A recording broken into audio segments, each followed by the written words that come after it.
So, like I talked about before with the gross, Into Darkness did make more money worldwide, but it made a little bit less money domestically. And so that was a big part of the decision to film this movie almost completely outside of Los Angeles. The two JJ films, JJ wanted to stay in Los Angeles. He's JJ Abrams. We're going to have to do that. They changed their minds on this. And so they spent about the same money, but apparently, theoretically, they got more for their money. They actually shot a couple scenes in Dubai. I think most of the Yorktown scenes are shot in Dubai, which is a little sketchy. Here's something that's sketchy. A lot of Chinese money in this movie. You'll see the Alibaba and the Huahua trailers at the start of the film. This is part of a deal that Paramount had made in the mid-teens to finance some of their films. I don't know if this is a still popular thing to do.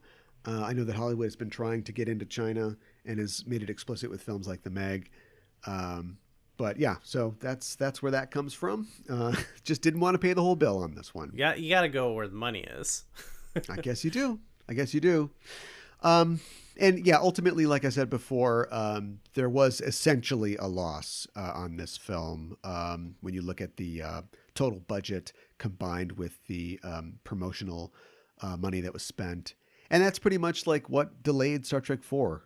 They probably would have just turned another one around if this had done really well. And I think people they had their fingers crossed. They expected it to do well, and it did not do quite as well. But you have to remember the field that they walked into and the competition that they're facing. It's 2016. Here are the big movies of 2016. Finding Dory, Rogue One, Civil War, Secret Life of Pets, Jungle Book, Deadpool, Zootopia, Batman vs. Superman, Suicide Squad, Doctor Strange, the first Fantastic Beasts movie, Moana, and remember, The Force Awakens is still out at this point. It came out Christmas the year before. So why not skip the 50th anniversary? Do you know what I mean? Like, look at you're walking into there. Or just don't spend as much on it. I guess lower your expectations, but then you don't look like, you've got investors to think about, right? Yeah. That's what they got to do. They got to follow the money. Do you think ultimately, is that the way forward, is to just say, look, these movies are not going to make as much as a Captain America movie, and so we just spend a little less, we adjust our expectations, but we build like a fan base? Like, is that the way forward? I don't know, because I don't know what's showing up on their spreadsheets or whatever of what's the right way to go. But I mean, I would definitely much prefer that. As a fan, I've actually I've just really not been watching a lot of current franchise movies anymore because of this feeling. This is just personally speaking, I will much rather go to let's pull out a classic, maybe one I haven't seen, because I just know I'll feel satisfied, because I will, even if it's bad, I'll sit down and I will just watch a movie that is just, certainly there's all the economic trappings of the time, but it feels like self-contained. It doesn't feel like it needs to be the biggest thing in the world. And now it's like the idea of let's go check out whatever's out right now, something big, or Black Panther 2. It's like, okay, well, there was 6 TV shows before this and 2 movies. And I don't know. I think that would be the way to go, is let's start. I think everyone who makes a movie should just try to make one good movie first and then see what happens from there, Maybe I'm going off into a different topic, but that's just what I would like to see. But I don't think that's what makes money, or maybe it does. I don't know. Maybe nothing makes money. I don't know. The strategy is, make something that people feel like they can't miss. They don't want the FOMO, and then make as many as you can. And I know that I've already dropped off on the Marvel stuff because I'm a big Marvel fan. A lot of the things that they release, I have to talk about on the network. And so I'm watching it, whether I want to or not. But I've hit the point where I just don't feel the need to, I don't know if I'm going to see Black Panther 2. I just don't feel the need to watch everything anymore. And that's a bad place to let some of your biggest fans get to. And I don't even know how I feel about Star Trek, because we have a show where we talk about, all the new Star Trek shows. So I've seen every single new Star Trek show. If that show didn't exist and I didn't have that, would I be watching them? I haven't even asked myself that. I know that sometimes I like the shows and sometimes I don't like the streaming shows. But have I hit a point where it's like, let me know if it's good and I'll double back? I don't know, but I'd have to imagine that other viewers, other potential customers are probably asking themselves that. Yeah, that's definitely how I feel. I've also kept up, even though I don't have a show where I talk about every single show. I'm like, well, I'm gonna be on this show or Discoverage. I'm like, I should keep up with it. So I've been watching all that stuff, not hate watching, but just watching stuff that I'm just like, I just kind of want to tune this out, Yeah. Which I wonder if... I don't have with anything else, like with Star Wars. I haven't really liked anything Star Wars. So even, I heard, okay, The Mandalorian's good or something. I'm like, that it doesn't matter. I'm not interested in Star Wars right now. I'm not going to watch it. But now everyone's saying, oh, this new show, it's so good. It's like, I promise this time it's even better than the show we said was good before. And I'm like, maybe I should watch this. But overall, I still just feel like it's almost become committed. Like I just don't. I don't even want to chance it. I don't want to try. I wonder if this, other than his debut feature, Better Luck Tomorrow, is this the lowest grossing film that Justin Lin's ever directed? Oh, probably. I guess. I don't know. I don't know all his movies, but I'd imagine it's mostly. Fast and Furious movies, including the best Fast and Furious movie, Tokyo Drift. Yeah, that's why he was the right call for this, because that was what was good about the second one, I think, was like the Fast and Furious style stuff. So let's call in the guy who like basically is the guy who kept the franchise going, And let's let him give us ideas too, because clearly I don't know how much money he makes off of what he does, but he clearly feels like his talent should be respected and he doesn't want any drama, because he walked off of F10 because he didn't want any part of whatever's going on over there. Which was a huge red flag. I'm like really upset. I'm really nervous. So clear. Just say, hey, Justin, look, you write a number on a pad, spin it around, let us see what the number is. And then if you got any ideas, maybe we'll stick them in there. And we want to make you happy. Yes, that's what I say. That's what, okay, because you mentioned that writer guy who hasn't written much, wrote the movie. That's the missing component. They need to give him another shot, but let him write it too. Maybe throw Simon Pegg and him, let him do the ideas. I'd be interested to see what he's got, because, the other sort of breakout director from the Fast and Furious franchise, James Wan, has certainly directed some successful movies. Then he made his crazy ass pet project, Malignant. Your mileage may vary. Oh, I love that. I would let him direct a Star Trek movie too. Okay. Maybe we could finally solve the horror problem. Yeah, Star Trek 4. Yeah. Star Trek 4. I think at least because I think this is more true of Justin Lin in the Fast movies than James Wan is. I feel like Justin Lin does a good job of like endearing you to the characters and stuff like that. Sure. Like I find his movies the ones that I more like I think he gets what people like about the characters more than anyone else, probably more than Vin Diesel even. And so I don't know, I would like to see him like he would be someone to be like, okay, what do you like, cuz that's I think a big problem I think with the Kelvin movies and like staying power is, I don't know, maybe this is different for other people, but I don't feel like anything about any of the characters in this movie. I think some of the actors do a really good job, and some of, but none of the characters of the Enterprise crew I feel really endeared towards, you know what I mean? Yeah. But I do like Dominic Toretto. I do have feelings about him. So, and that seems crazy to me, you know what I mean? He's, he's the heart of that franchise. I think that that's true, and I think that that is one of the things that you can see them trying to do in this movie, and I don't know if they succeed or not, but there's a lot of things that they try to do in this movie and they don't like follow up on or succeed. There's just too much going on in this film. Like he doesn't. He never calls his mom. They set up at the beginning of the movie that he's going to call his mom. Now, I know he had a really eventful birthday, and he lost his ship on the same day that his dad died and lost his ship. But you think like that would close out the movie, wouldn't it? If he called his mom, get that actress from Once Upon a Time back. They just don't do anything with that. Especially because I feel like it's more fatherhood, but like, you know, your lineage is but that's your other parent. Yeah, exactly. But the lineage is a part of it. You know, they also have Spock wants to create a lineage, and then he just basically decides he's not going to do that, I guess, at the end of the movie. And I don't know, like one of the things that bugs me about this is, I guess what I just said, that they don't follow up on stuff. But like the thing that I like about this is that I feel like the characters are more likable in this than they are in the other two movies put together. I do agree. They're more likable. Everybody is an asshole in both of those films.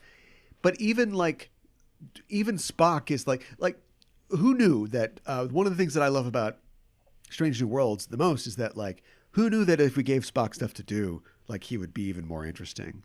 At the beginning of this film, they have this montage, and it's part of, I think, trying to give everybody character, where Kirk's doing his voiceover, and then we see people like, making out in the closet, or they're, doing this, they're working on this project.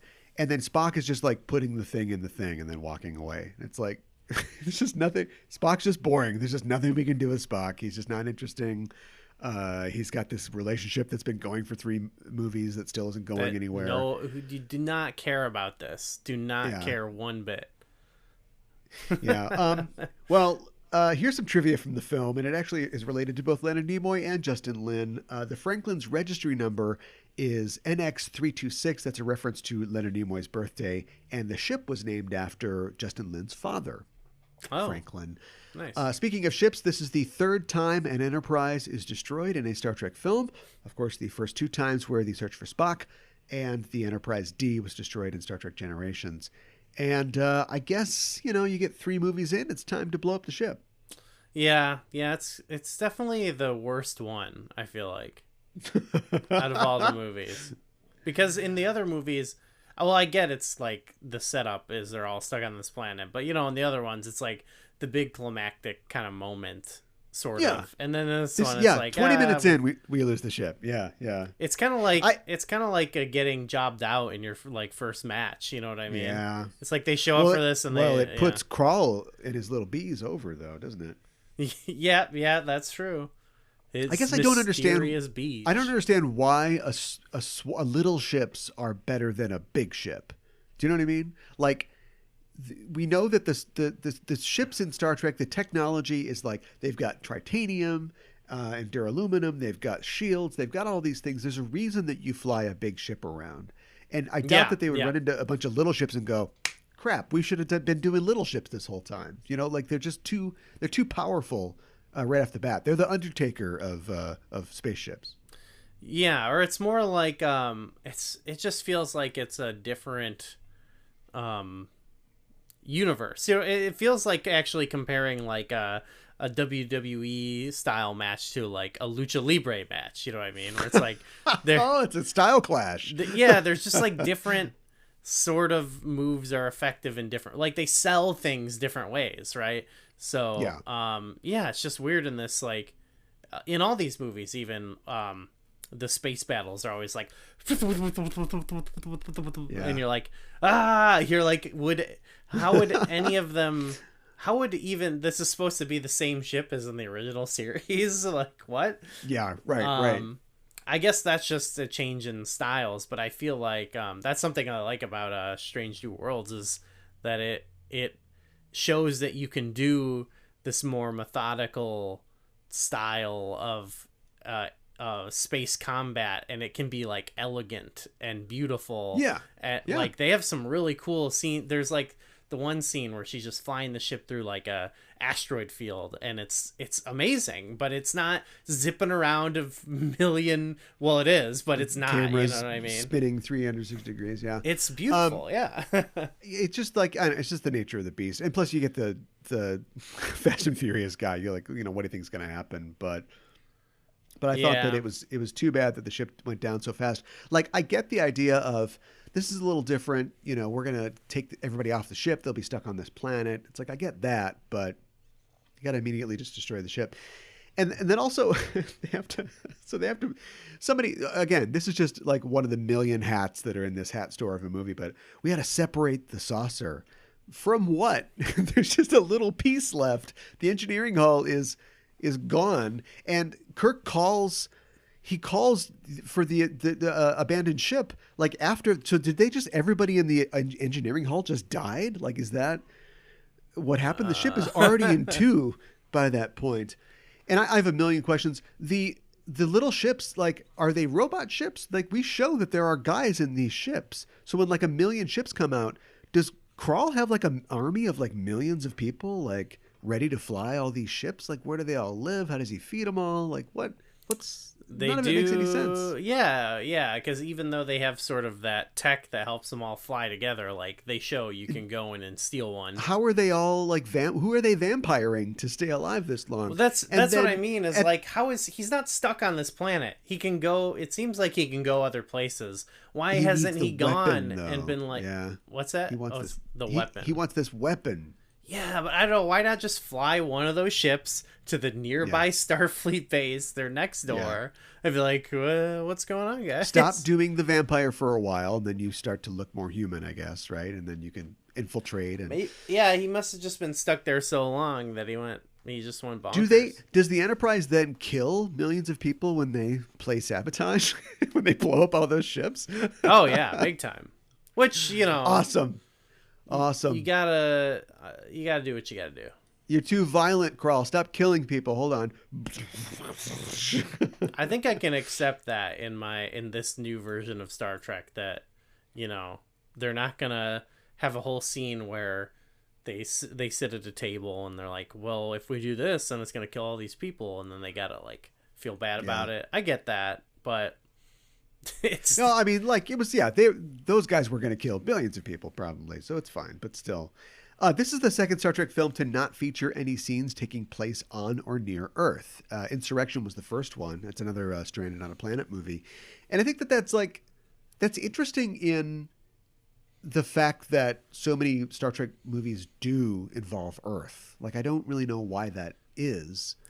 To have a more present threat or something? I don't know. I actually remember listening to like years and years and years ago an interview with Bob Orsi, I think it was, and he talked about, I think he was mentioning this. It was like maybe while they were still working on it or something, but like specifically he was talking about Into Darkness, and he was talking about how he wanted to make, like, they wanted to do one that was out in space.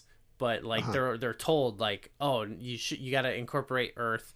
Like, we want to show Earth in the trailer. He said, they think it's to appeal to audiences. Like, people think like, oh, if we see Earth, that's where I'm from. I'm gonna go see this movie. Wow, it's not too weird. You know what I mean? When is Earth going to be shown in Star Wars? That would be awesome. That would be so sweet if they like finally got there and they like reveal Earth. I think that's coming. I read it's like an Elseworlds, imaginary story, but a story where Han Solo and Chewbacca are doing something, and they have to warp or hyperdrive the Falcon out of something, and it's some kind of heroic sacrifice. They don't know where they'll end up. And so they crash on a planet, and then like, thousands of years later, a guy in a fedora with a bullwhip like finds this ship, and he's like, "Oh, weird." It would be funny because they say a long time ago, but the 1776 could be a long time ago, So yeah, how long is long? Yeah. What if they show up to Earth and it's like 2019 feels like hundreds of years ago. I want them to meet Napoleon. Pre-pandemic. Yeah, they meet Napoleon. They got to hang out with famous people. Come on. This is the third movie to feature Kirk's birthday. Of course, there's Star Trek 2, and technically the opening scene of Star Trek 2009. So Kirk's birthday, important. Yeah, they were going for that here. They were going for the Wrath of Khan thing. And it felt like weird because he's not old yet. And it totally reminded me, actually, of in Skyfall, where it's like, this is the third movie with this guy. And they're like, man, you're getting up he's there. Old. Yeah, he's old. He's like, he's an old guard. And it's like, wait a minute. I barely like this character. I'm still like getting to know them, you know? This is the third Star Trek film after Star Trek II, The Wrath of Khan, and Star Trek, in which no Klingons appear. That's fine. You gotta, stay away from Klingons sometimes. Yeah, and I feel like if there aren't Klingons, they definitely make some alien or beef up the Romulans. There's always some creature that's like, rawr. Yeah, true. He's kind of a Klingon. He could have been a Klingon, which is what our next movie was going to be too.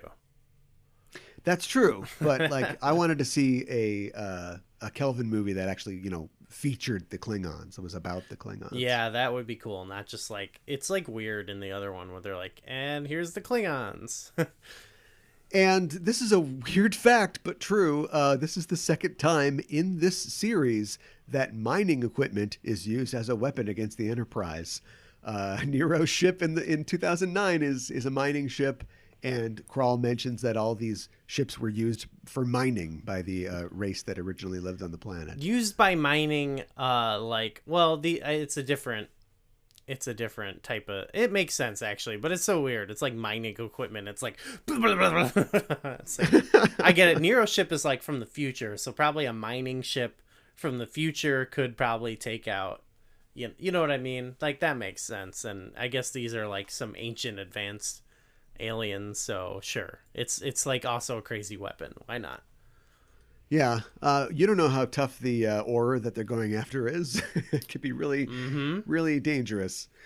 Well, let's talk about the characters in the film. I mean, we can talk about we've talked a little bit about the main characters, and I guess if there's anything to really add, we could do it now. I would say that there isn't much to add other than what we talked about already with Kirk being old now. Otherwise, we've got a little runner with McCoy and Spock kind of getting closer as they're stranded on the planet. But nice. Uhura, we've got the thing with like Sulu's family, but other than that, Sulu and Uhura are just there to kind of move the story forward. I guess really like Jayla would be the big addition to the cast here, and I think that everybody agreed that if there was a Star Trek 4, it would probably feature Sofia Boutella as Jayla. Mm-hmm. Yeah, she was good, and it was like that did remind me of like sometimes an episode will be like a study of like a character, like our crew is just kind of there to experience this other character story. There was a little bit of that with her where, her and I guess Idris Elba, but well, it's too bad for Zoe Saldana, who, nobody should cry for her. She's been in like billion-dollar movies, on the regular, but I remember people really liking the character of Jayla, her being big in the promotional material and big in the merchandising as well.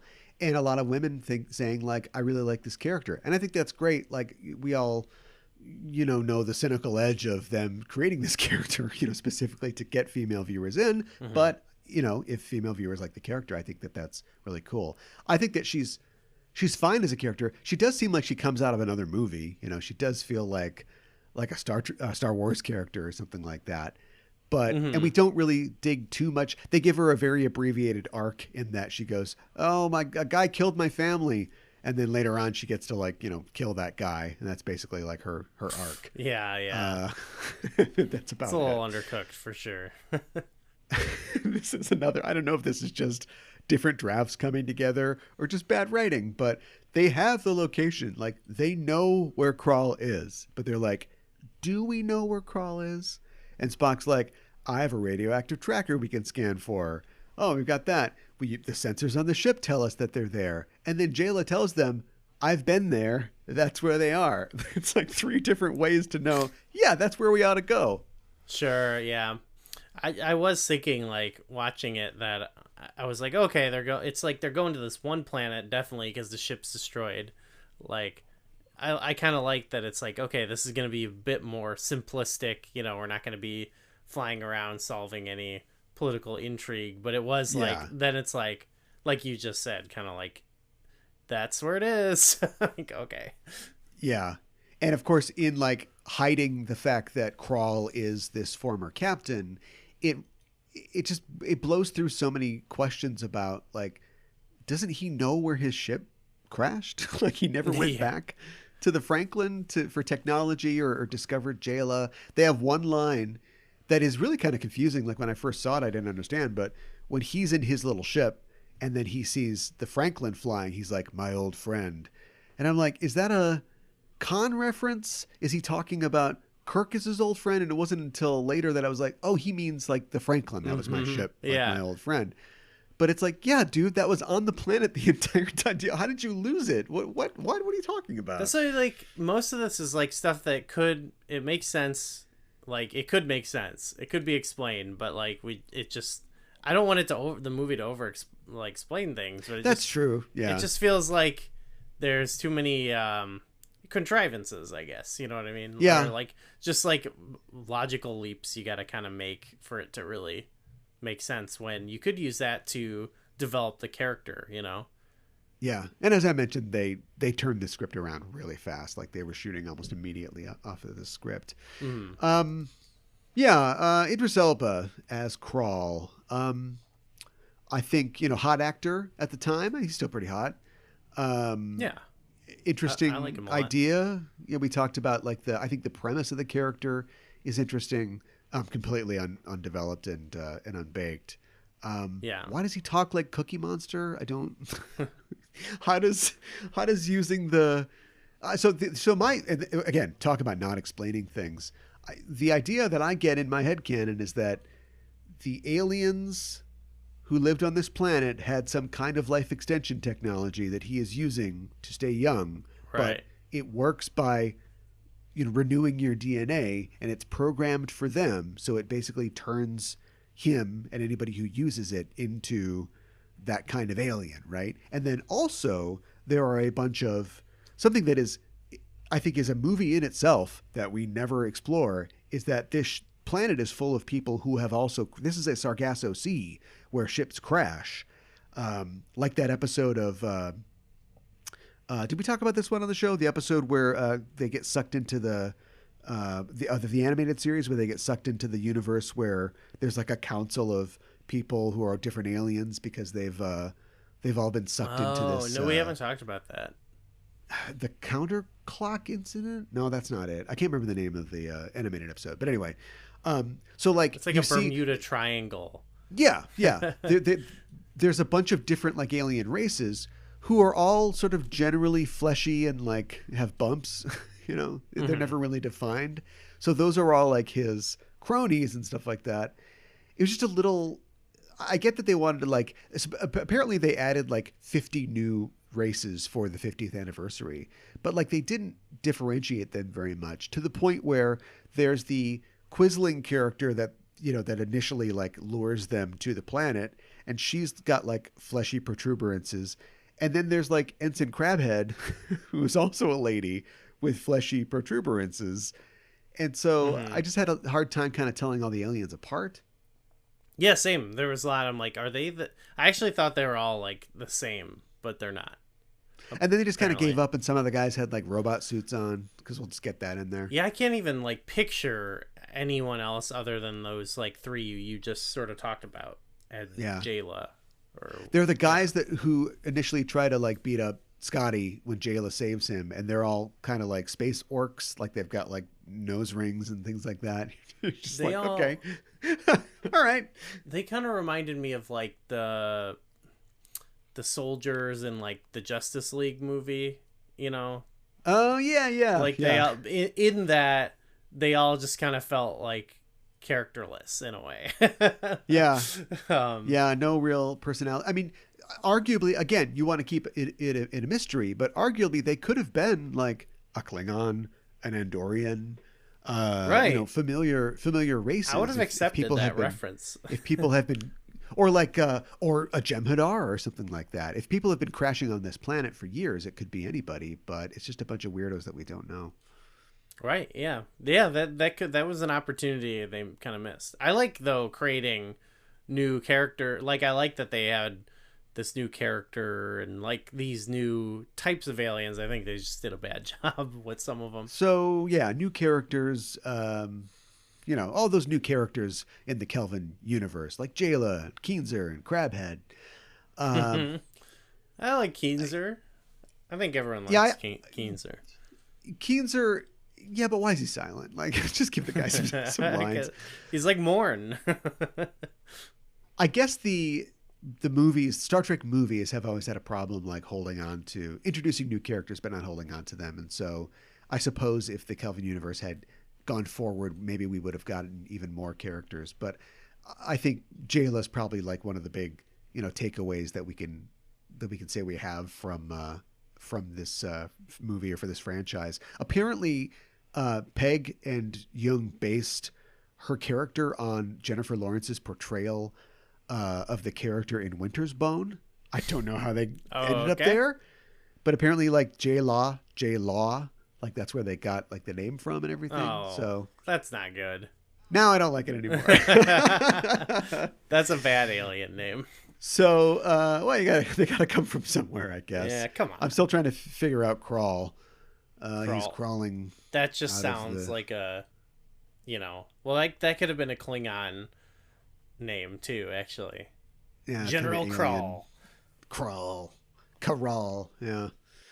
So, we got this movie, and we know that it's telling you that it's about something. It's about our characters not only finding a new, a renewed sense of purpose, even if it's sort of like shoved in at the beginning and then shoved in at the end when Kirk goes, man, I can't wait to explore this new nebula. It's so weird. Got to get in there and do some cool stuff, I guess. And then it's also about unity. You've got a character who says, you aren't Starfleet. That's bad. And our characters say, we are Starfleet, and it's good. But not particularly deep and not particularly sophisticated.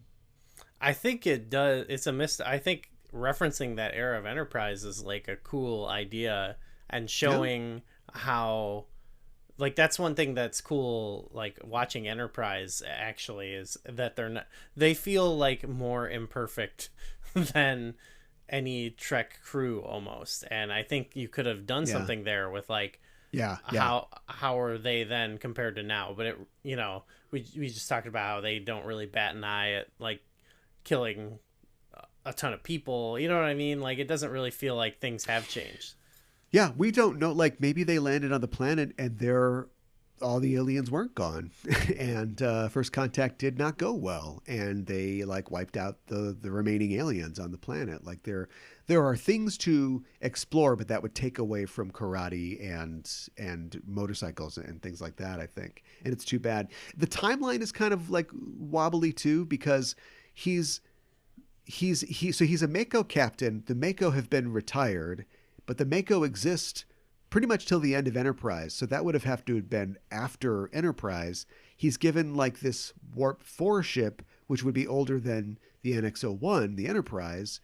So if they had sort of clarified it a little more and said, I don't know, maybe he's not from, because he has to like complain about the Federation. Otherwise, why is he mad at the Federation, right? But like, what if he was from the United Earth Space Force or whatever, and he's from a time, his orders were to go out and subjugate. Like, he comes from a time before we said, no, like the Vulcans are all right, and we like the Tellarites, and so we're going to make a federation. And so now he looks back at, what we have now and says, well, that's not going to last. I know what the basis of that was, and it was like me and people like me going out and like clearing planets so we could like colonize them and stuff like that. I think all of that is kind of suggested, like it's in my head canon, but it's not that's that thing where it's like, no, don't over explain, but you should have slowed down and explained that here. Yeah, it didn't need to be by like turning to the camera and going, listen. But hey, you know what I mean? Listen. Like maybe just having the character express themselves in some way. Yeah. I don't know. Yeah. I can get around the Warp 4 ship thing. I think maybe it makes sense. Like, hey, they made the Enterprise, but it was kind of out there for a while. It was sort of a Oh yeah, I we suppose. don't. Yeah, it could have been like relaunched after like the Xindi War or something like that. Sure. Yeah, not all the ships can be the best, I guess. They try to make this point about like the frontier pushing back, and I don't think that that's a bad idea. But that would then require you to show us that Krall has this technology, but he is at the head of a bunch of malcontents. The space orcs represent races who feel wronged by the Federation, or maybe he is leading some of the aliens who lived on that planet aren't gone. Like he is at the head of a force of aliens who the Federation created the nebula inadvertently, like something blew up or something like that. There's all these pieces. There's a whole framework and a lattice that would exist if you had, I always talk about how like the TOS films are great, but they've got all of our history with the show and the characters to fall back on. And they just don't, when you're zipping around and firing everything we've got and you're blowing things up, you just never have time to build any of that. I know that Bruce Greenwood, who, Bruce Greenwood is Bruce Greenwood. He's doing fine. But when the movie was in development, he was being interviewed and talking about, boy, I hope they bring Captain Pike back. What if they brought Admiral Pike back? It could be the search for Pike. And it's like, oh, buddy, like they're not going to do that. But if they reached back into their own history as a franchise, maybe that would be something that would make sense, something that they could do. Maybe they use the super blood to bring him back. And it turns out that maybe Pike was responsible for what happened here. There's demons in his past that Kirk doesn't know about. I don't know. Yeah. There's all kinds of things that you could do, but they didn't do them. No, yeah, it feels, yeah. You pretty much hit the nail on the head. There's more. I mean, there's more things that we can talk about, I guess. But I guess I want to kind of look forward, and with no real future on the horizon for Star Trek films, how do Star Trek move forward? How does Star Trek stay in the game at the box office? What does the future hold for Star Trek at the Cinemaplex? I don't know. Like, I almost feel this way sometimes with all Star Trek, though. Sometimes I go the other way, where I just feel like there needs to be like a fresh start, no baggage. You know what I mean? Yeah. But you can't do that. There's like Star Trek is littered with baggage. You know what I mean? Yeah, but like you look at like I mean, technically this isn't, because like Andor is a character that was in another movie, but like Andor is Star Wars going, all right, we get it. You're sick of Skywalker, you're sick of Chewbacca and all that. So like, we'll just take this character. They're in a totally, different planet, a new circumstance. The Empire is the bad guy. You would get that. We're not going to change things too much, but we are going to just follow, new characters and new circumstances. I mean, you could totally, essentially every new Star Trek show is kind of that, right? It's just a different set of officers, dealing with a different problem. I don't know why they seem to think that you can't do movies without Kirk and Spock. And yeah, even Noah Hawley, reportedly wanted to do something different. Like he didn't, want Kirk and Spock. He wanted a new crew, new characters. And they were in that for a while. And then they were like, yeah, I don't think that we're actually going to do that. Right. Yeah. That's going back to what I would want. That's what I would want is, or if they even just want to, I don't know, just take maybe one character we know or something, or like something from one of the shows.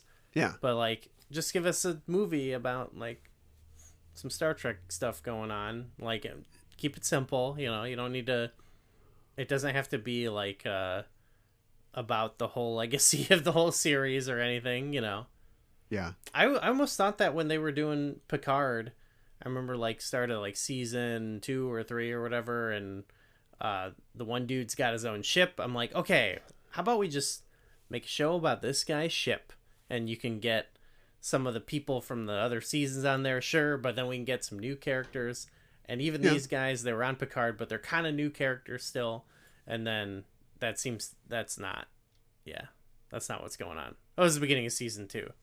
Yeah. I don't want to soapbox too much as we just talk about this one movie in the Star Trek franchise, but I think that part of the problem is that Star Trek doesn't Star Trek doesn't know what it's about anymore. Star Trek has always been about, telling these moral stories in a universe that has a backdrop that allows us to use, allegory and metaphor to tell these stories.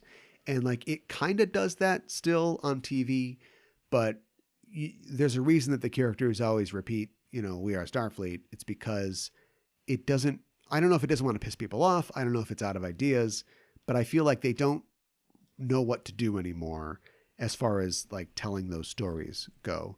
So the original series had, a couple different episodes about Vietnam. Sometimes it was a pro-Vietnam story. Sometimes it was an anti-war, anti-Vietnam story, but they were still finding these stories, like, the stories that we find on like BackTrekking, finding these tales that they could put into a new context.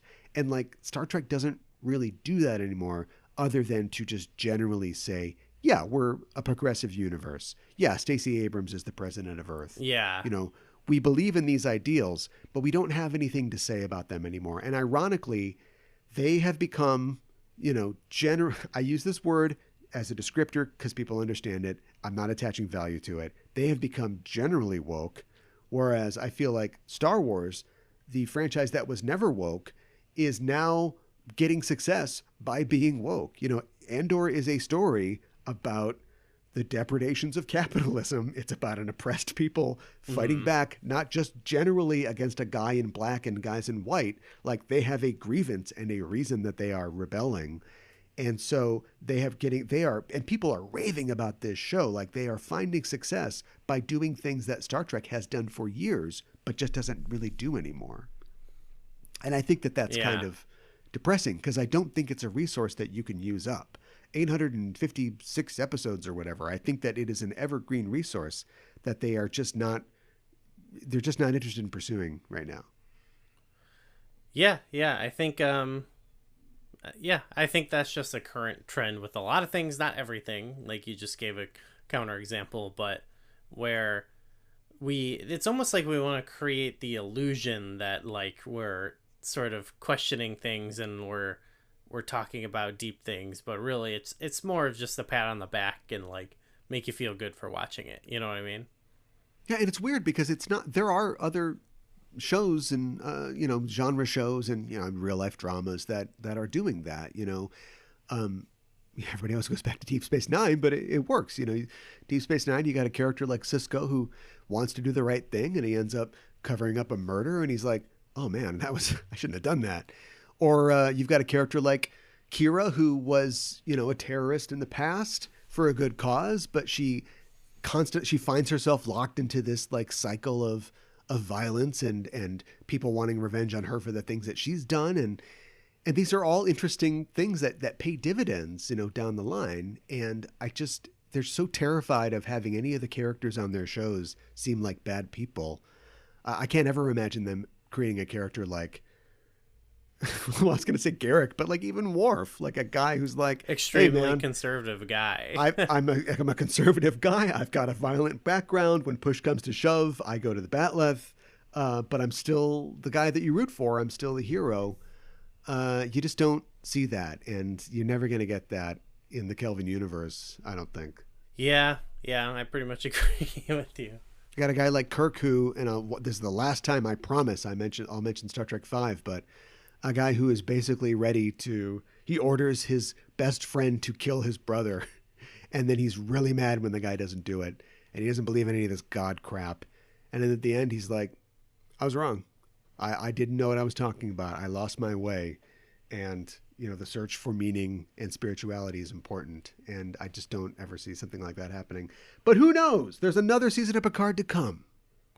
You never know, though. Who knows? This what one get. Feels like the biggest shot at being just a pat on the back.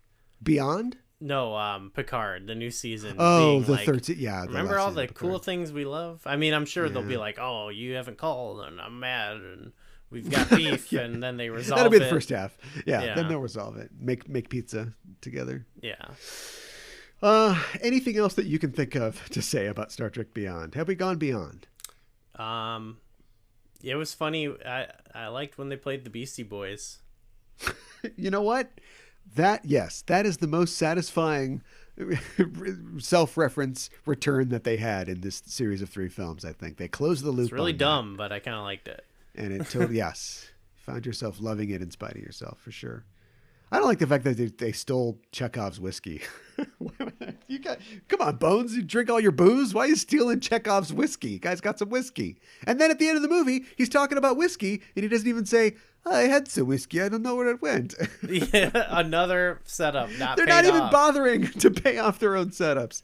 Come on. Oh, Anton Yelchin, poor guy. Oh, that was a great, by the way, I just remembered that it's kind of corny, but I like the gag where he's like, well, at least I'm not going to die alone. And then they transport Spock out of there. And I was like, okay. That's also dumb, but if that's what it's going to be, they should at least just do that the whole time, you know? Don't try to make me think they're that conflicted, I guess. Yeah, and then they're back together on the ship, you know, at the end of the movie, and they're like, all right, I guess we're the dream team to pilot this ship, play some classical music, blow up some other ships. It's good stuff. Good stuff. Well, I guess our mission is complete. Mm-hmm. And here at the end of the episode, you know, normally you would get a promotion and, you know, get a level up. But this is a special assignment. And of course, for your long service with the show, I think that at this point you would qualify as an admiral. And we all know that rank has its privileges. Every admiral has their affectations. Maybe they got a riding crop. Maybe they bring their little dog everywhere. What would be your admiral's affectation? Oh, just like a thing. I'm trying to think. Your little eccentric thing that the privileges of rank. Like that I just get to have on board. I'll bring my, you know, like my Switch or something. I can bring just that. Yeah. My computer. In a time of intense crisis, sir, the Romulans, they're off the starboard bow. You're like, hold on. Almost to the last level. Yeah, let me save. Let me get to a save point. And they're like, yeah, you can't just. You can put it in rest mode anytime. You can't pause this. Oh, yeah. The Romulans are on screen. Surrender. Hold on. Almost done. All right, go ahead. Yeah. It reminds me of the character from Laura. We watched Laura, and that was the detective's affectation. He had that little baseball game. Oh, yeah. And like, hey, listening to this, he's like, hold on. And people are like, what does that mean for his character? And it's like, done. I just like to play Switch. Yeah, right, yeah. Come on, here, take one of the Joy-Cons. Let's play. If I'm an admiral, I'm going to start coming in here and messing things up. At this point, you could do that. You could have because you know, like Tom Paris is like, oh, he likes his Hemi truck and he likes his Dr. Pepper. There should be a character that's like, I don't go in for those hollow games they're giving you on Ryza. I like a little handheld. Check this out. I got a PSP. Oh yeah, like a Star Trek. The retro PSP. Gamer character. Yeah, I would love to see like them. You know, well now it would just be some big shiny thing like an Avatar, you know, all the pads they have, but I would have loved to see like what like next gen would have come up with for like a pad game. What their game is, they got to get a cross promotion with Sony or something like that. You always have like they could put they're not owned by Sony, but no, you always see like Vio TVs and laptops. Maybe you can get like a Vita in there. They need to get that ball and cone game from the game on Switch. Oh, I thought you meant like the cup and the ball. No. Were you trying to the body too snatchers retro game? Too far back. The one that makes you come is what they need to get on Switch. They've had that on Lower Decks before. I guess they took the malware out of it, so you can just use it. Yeah, it's fine now. Just wear a diaper. Well, Admiral Fame, thanks for joining me to talk about Star Trek and the Star Trek universe. If people want to continue the conversation, and they can at EISTPOD on Twitter and the Enterprising Individuals Facebook page, where can people find you online? Go check me out on Twitter. I'm at Gooey Fame. Yeah, and also on YouTube as well. People can check out your dungeon dives. Yes, please. Yeah, if you like The Legend of Zelda or gaming, you know, there's some good conversation there. Awesome. Well, thanks again for joining me, and we are signing off until the next mission. Hailing frequencies closed.